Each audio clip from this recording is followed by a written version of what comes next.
insight into TP's new Tourism Academy campus. Get mysterious at TP's Alumni Night 2008. From Apollo to Aphrodite, right here in Singapore. Good afternoon. I'm Janice Tan and you're watching MediaBiz News. In campus news, the Tourism Academy at Sentosa's open house on Wednesday attracted a huge crowd of students eager to get an insight into the campus and the vibrant tourism industry. Singapore's tourism industry has been on the rise in recent years. This has been significantly boosted by the upcoming integrated resorts in Sentosa and Marina Bay.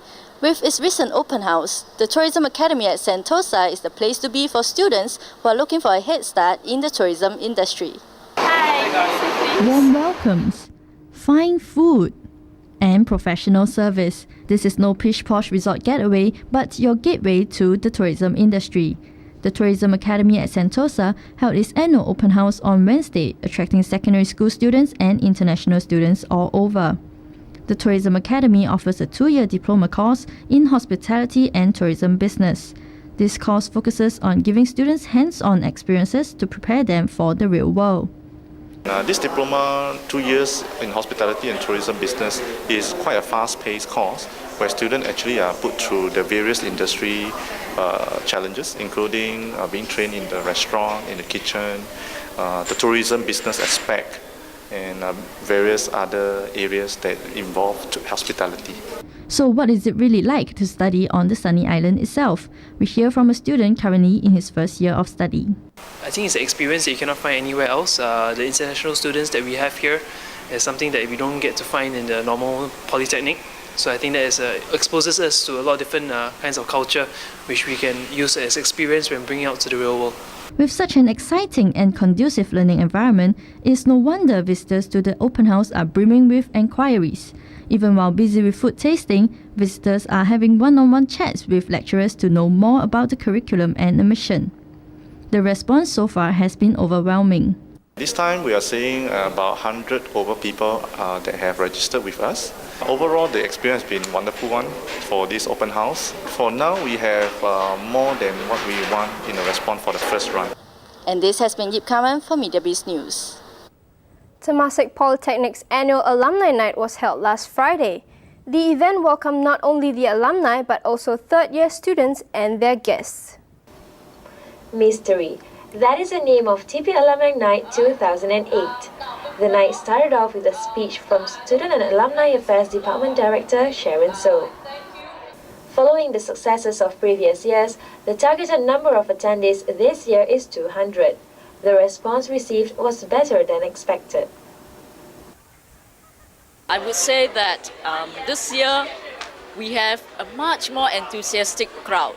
Currently, I think there are about 150 of them in there, and I can see that people are still coming in.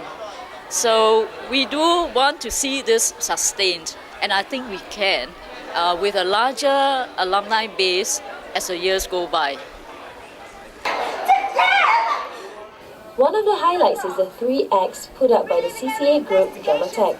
Guests were asked to participate by guessing who the murderer is. Upon arrival, guests have to register at the counter and they will each receive a bag containing items which are evidences to the murder case. Working in teams, participants follow closely to the clues provided to solve the case. Going in line with the theme mystery, the organizers have also creatively prepared a corner called the murder scene. The room is dimly lit and eerie, and on the floor lays 3 clues to the acts. How can a party be complete without food and beverages? Food was served in buffet style, ranging from Western to local delights. On top of that, there was free flow of beer for all guests. We have been graduated from 1996, and then it has been a long time that we dropped by Temasek Poly. So we came down here is to know more about the event, and then to meet other friends, all that, yeah. And last but not least, we miss Temasek Poly. Everyone grooved to the soothing beat of the TP Latinos band, with the dance floor immediately filled with enthusiastic crowd. Lucky draw prizes were attractive shopping vouchers worth a few $100. Student and Alumni Affairs Department Deputy Director Raymond Teo presented the prizes to the winners. The night ended with a performance by our hip-hop dancers. This has been Nolilawati Aswad for MediaBiz News.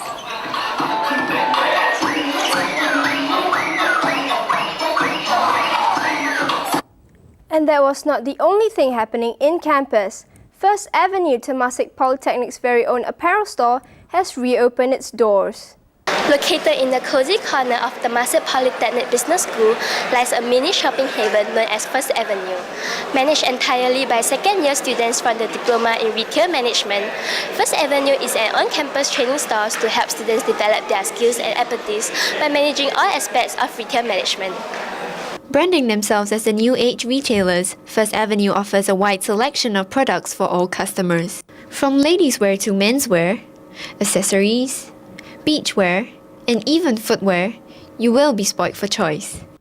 With unique ways of displaying their products, the students have cleverly attracted customers with their enticing signs. So what exactly have the students learnt? We can learn our store management and everything else we learn in our curriculum lesson and applied to our First Avenue. We can actually learn how to work as store managers, fitting room assistant, and even sales assistants. So all this actually help us to prepare ourselves for the future world. But sometimes things are not what they seem to be. Sometimes we can't get consignment from suppliers, so we actually have to fork out our own money and to buy wholesale of those merchandise. And if we do not have enough money, we will face not enough merchandise in First Avenue. Shop at First Avenue without burning a hole in your pocket. They are open daily from 1 p.m. to 5 p.m. except Thursdays. In other retail news, the Statistics Department reported on Tuesday that Singapore's retail sales unexpectedly declined by 3.3% in November from October. This is because rising oil prices curbed purchases of motor vehicles. Excluding cars, the retail sales index gained 1.1% from the month before. Still to come, Greek masterpieces from the Louvre, right here in Singapore. The Institute Varsity Polytechnic Games are back.